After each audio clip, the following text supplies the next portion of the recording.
News 18 India. मित्रों, परिवारवाद, अभी ढेर सारे पत्रकार, कुछ मीडिया चैनल, इंडी अलायंस, बड़ा चैलेंज, बड़ा चैलेंज, बड़ा चैलेंज, बड़ा चैलेंज। अगर मुझे कोई कहे कि इंडी अलायंस क्या है, तो मैं इसकी एक ही व्याख्या करता हूं। 7 परिवारवादी पार्टियों का गठबंधन इंडी अलायंस है। इससे ज्यादा कुछ नहीं है। जो अपनी पार्टी के अंदर डेमोक्रेसी नहीं स्थापित कर सकते, वो देश की डेमोक्रेसी की रक्षा नहीं कर सकते। ये देश की जनता को, आपकी पार्टी लोकतांत्रिक पार्टी नहीं है, आपकी पार्टियां लोकतांत्रिक पार्टियां नहीं है। आप देश के लोकतंत्र का रक्षा नहीं कर सकते। एक और मोदी जी के नेतृत्व में डेवलपमेंटल अलायंस है और दूसरी ओर राहुल जी के नेतृत्व में डायनेस्टिक अलायंस है।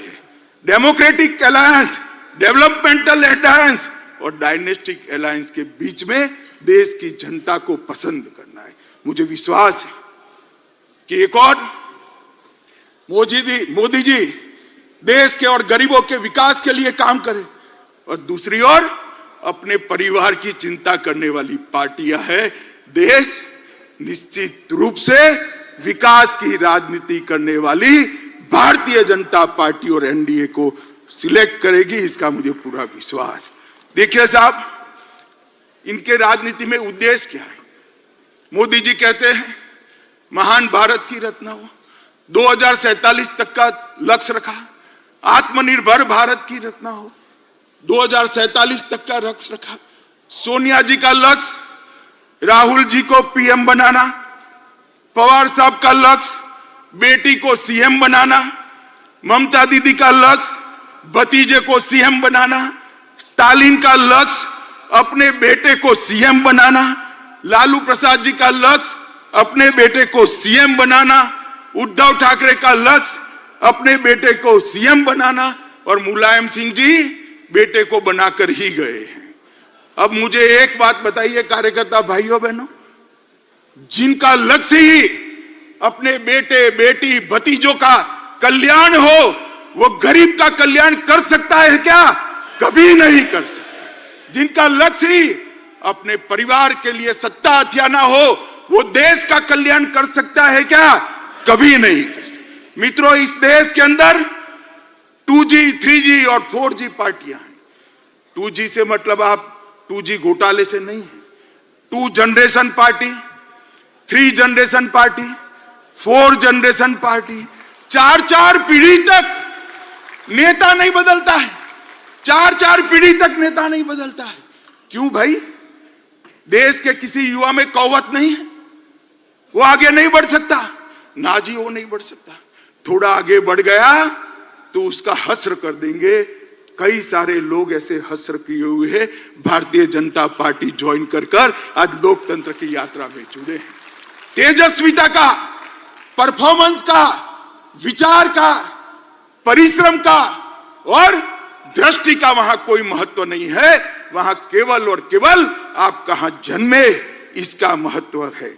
मित्रों, मैं आज आप सबके माध्यम से देश की जनता को पूछना चाहता हूं, अगर भारतीय जनता पार्टी परिवारवादी पार्टी होती तो एक चाय बेचने वाले का बेटा कभी प्रधानमंत्री नहीं बन सकता। लोकतंत्र के अंदर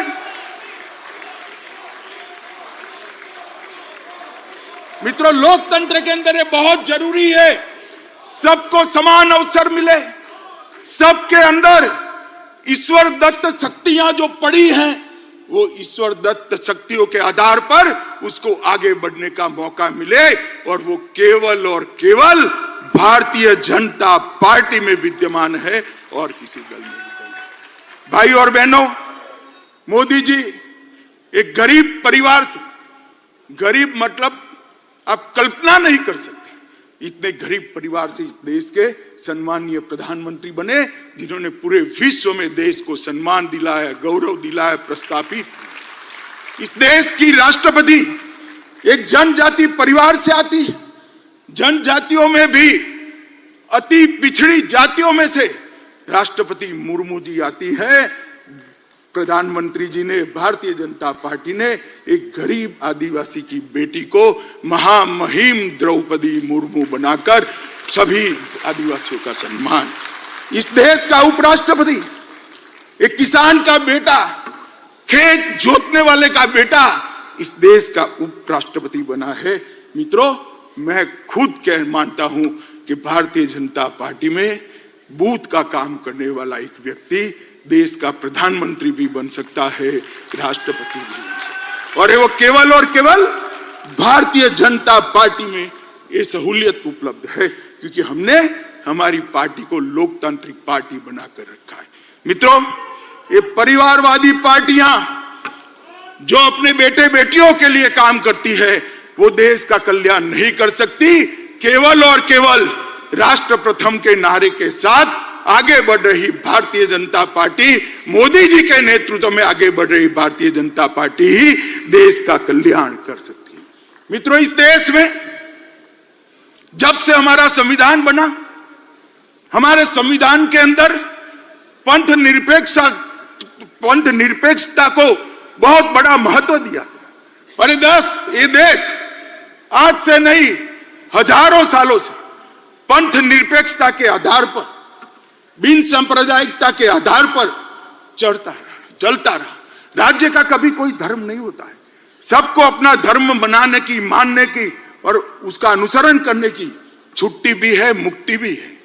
परंतु कांग्रेस पार्टी ने वोट बैंक की रचना करने के लिए संविधान की उदात्त भावनाओं में भी विकृति डालकर पंथ निरपेक्षता को तुष्टीकरण की राजनीति से दूषित किया।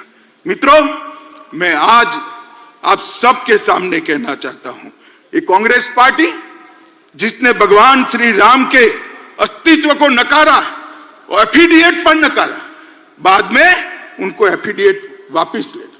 ट्रिपल तलाक का कानून जो केवल और केवल महिलाओं को, मुस्लिम महिलाओं को उनके अधिकार देने का कानून है, इसका आपने विरोध किया। यूसीसी जो कांग्रेस के समय में ही संविधान निर्माता एक लक्ष्य देश के लिए रख कर गए थे, उत्तराखंड सरकार यूसीसी लाई, कांग्रेस ने इसका भी विरोध किया। मित्रों, धारा 370 जब संविधान बना तब ये तय था कि टेम्पररी का मतलब है उचित समय पर उसको हटा देना, मगर 70 साल तक उचित समय आया नहीं। धारा 370 के कारण कश्मीर के अंदर अलगाववाद बढ़ा, उग्रवाद बढ़ा, पाकिस्तान को अंदर पैर रखने की भूमि मिली और 40,000 से ज्यादा लोग मारे गए। मगर तुष्टीकरण की राजनीति ने धारा 370 को हटाने नहीं दिया।